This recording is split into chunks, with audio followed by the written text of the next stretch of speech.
ইসলামী যুব আন্দোলন কর্তৃক আয়োজিত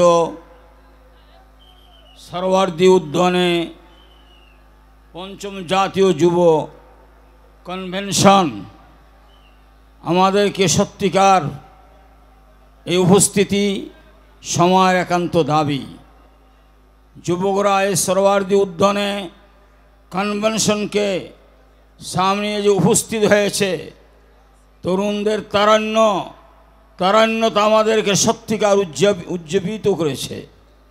আমরা সত্যিকার দ্বীন ইসলাম নিয়ে এই জমিনে যেভাবে আছি সেভাবে থাকতে চাই, তবে সামনে কোনো তাগুতকে ক্ষমতায় দেখতে চাই না। তাগুতকে ক্ষমতায় দেখতে চাই না।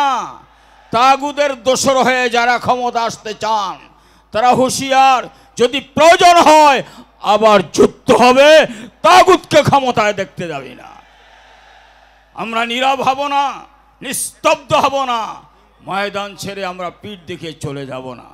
মোহতারামের আমিরের নেতৃত্বে যত আমাদের ইসলামী আন্দোলনের সহকারী যত সহযোগী আন্দোলন রয়েছে, প্রত্যেকটি সেক্টর থেকে আমরা জান মাল সর্বস্ব কোরবানি করার জন্য প্রস্তুত আছি তো ইনশাআল্লাহ।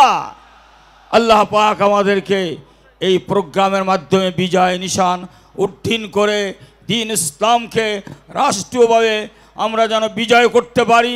আমরা সেই কল্যাণ রাষ্ট্র এদেশে প্রতিষ্ঠান হোক, এজন্য যে কোনো ত্যাগ এবং কোরবানি আল্লাহ পাক যেন আমাদের করার তৌফিক দান করেন। আমি